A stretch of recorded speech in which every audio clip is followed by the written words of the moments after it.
En enero del 2017, el doctor Luis Canillas, asesor legal de Yacyretá, volvió al Paraguay profundamente alterado. Semanas antes, había recibido un teléfono celular de un conocido. Este le había dicho que a su señora la habían incluido por error 2 veces en un grupo de WhatsApp. El grupo había sido creado por la senadora Desiree Masi, y muchas de las cosas que se estaban diciendo en el grupo generaban preocupación.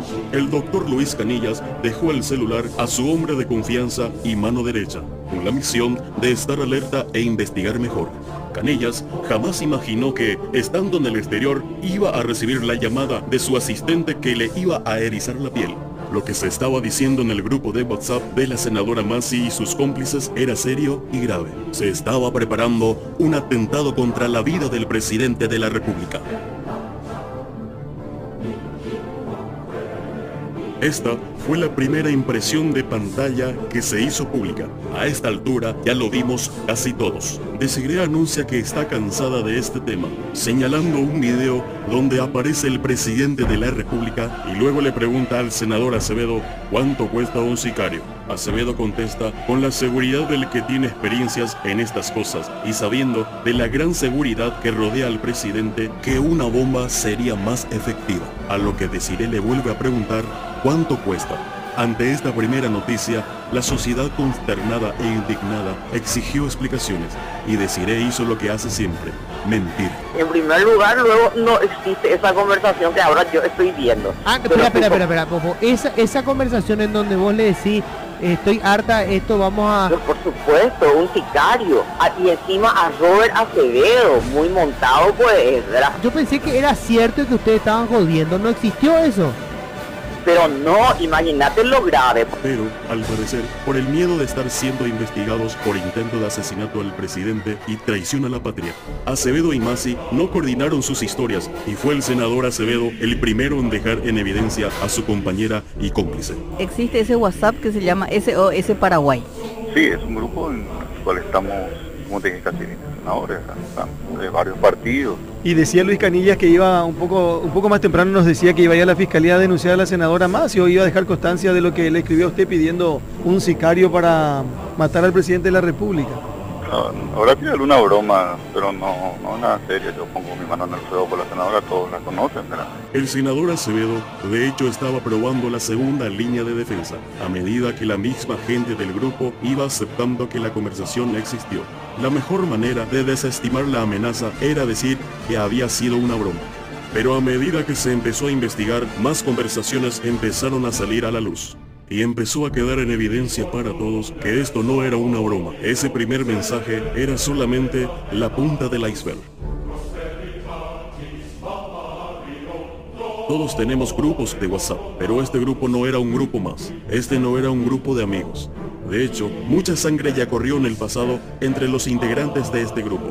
El grupo, desde su creación, tenía un objetivo claro: debatir estrategias y plan de acción. Desiree Masi fue la creadora del grupo y también era la más activa, junto a Robert Acevedo. En teoría era un grupo para intentar frenar el referéndum sobre la enmienda constitucional acerca de la reelección, pero rápidamente Desiree desiste del camino constitucional.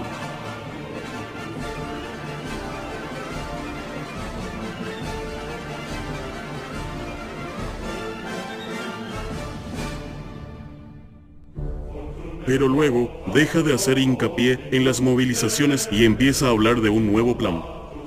En los últimos meses, los senadores de este grupo no se cansaron de amenazar al gobierno en que quitarían a la gente a las calles, que habría manifestaciones, que correrían ríos de sangre. Pero lo que nunca hablaron es de una huelga de hambre. Por eso extraña en particular uno de los primeros mensajes cifrados de la senadora Masi, en donde dice que hay que activar ya la huelga de hambre. No parece ser una huelga literal, sino clave para algo.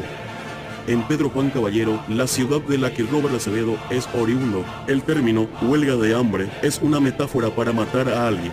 va a dejar de comer, va a entrar en huelga de hambre. Es el estilo casual para decir que alguien fue asesinado. Luego, Desiree insiste y pide a sus compañeros que vayan madurando la idea. Luego, llega el ya célebre mensaje, en la que Desiree le pide un sicario, pero Robert sugiere el camino de las bombas. Se nota que la senadora Massey piensa que el camino de las bombas es algo ya seguro, cuando luego afirma que Acevedo ya se está encargando de traer los explosivos de Pedro Juan Caballero, y más tarde, optimista y triunfal, empieza a delirar que con esta cadena de eventos terminarán con ella en la silla presidencial. Los planes son llevados a cabo principalmente por ella y por Robert Acevedo, de lo cual la misma Desiree se queja en un mensaje. Pero la química que hay entre los dos a la hora de conspirar es obvio, y no solo molesta a otros senadores, sino que también hacen que, en su delirio, Desiree también conspire con el asesinato de Afara, principalmente para que su querido Robert Acevedo llegue al Palacio de los López, para que luego, en 2018, le transfiera el poder a ella. Algo pasó luego con el plan de la bomba, o quizás simplemente Desiree quiere sumar nuevas opciones para asesinar al presidente. Primero habla de prenderle fuego a sus oficinas, y luego utiliza sus conocimientos médicos para idear un plan, según la senadora, de asesinato perfecto. Es en ese mensaje donde Desiree deja al descubierto su personalidad y desnuda lo que realmente le mueve: las ansias de poder. Al ver el listado de conversaciones completa, no queda lugar a dudas. Esto no era, no es y nunca pretendió ser una simple broma. Esto era un complot contra la vida del presidente democráticamente electo. Esto era el comienzo de un golpe de Estado. Si bien son muchos los senadores que participan en el grupo, son dos las cabezas principales de la conspiración, Desiree Massey y Robert Acevedo. Es justamente debido al perfil de estos dos personajes que las amenazas contra el presidente son tan serias y peligrosas. Desiree Massey ganó notoriedad haciendo política sucia. Su estrategia siempre fue acusar a rivales sin ningún tipo de pruebas, de manera de ir ganando nombre, mientras que con su marido Rafael Filisola iban llenándose sus bolsillos a costa de la gente.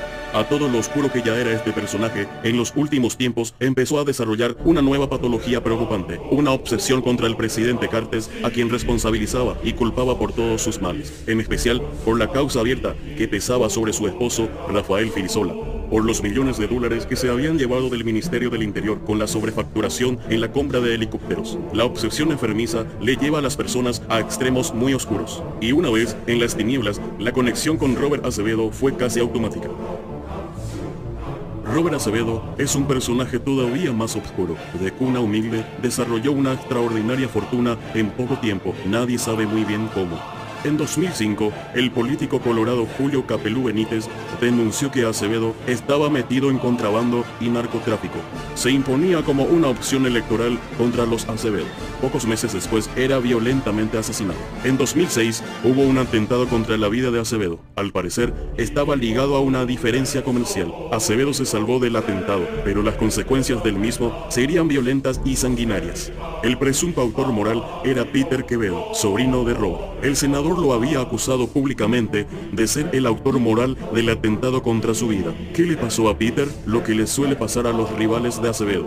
Apareció descuartizado en una ruta. Había sido asesinado violentamente. Los autores físicos del atentado se encontraban recluidos en la prisión de Pedro Juan Caballero, prisión que Robert Acevedo controla desde que era gobernador del departamento. Fue acribillado a balazos por sicarios que se movían con toda libertad dentro de la prisión. Pero hay una pregunta más. ¿A qué se dedicaba Robert Acevedo para que alguien contrate un sicario para matarlo? Las diferencias comerciales que tuvo con su sobrino, ¿de qué comercio eran? Robert Acevedo no es un simple senador más, es el hombre elegido por la oposición y la disidencia para controlar el Congreso de una forma muy especial. Tiene la suerte de que todos sus rivales terminan bajo tierra. O es un hombre con mucha suerte, o es alguien muy peligroso.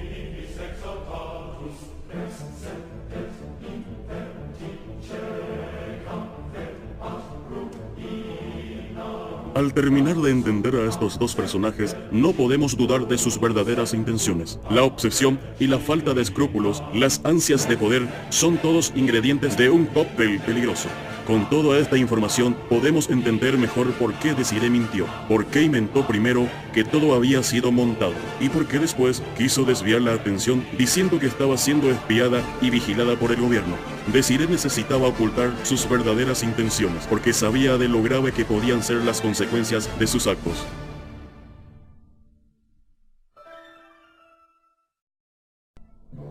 Desde la creación del grupo, las intenciones estaban claras: desestabilizar el gobierno, trancar la gestión del presidente, derrocar el gobierno, tomar el poder, utilizar todos los medios posibles y necesarios, sin importar los límites morales o legales. Esto fue planeado desde el comienzo. Todas son estrategias de política sucia, donde Desiree y Acevedo son expertos. Primero, implantar mentiras contra el régimen, acusarlo de autoritario y dictatorial. Luego generar inestabilidad, movilizaciones, violencia.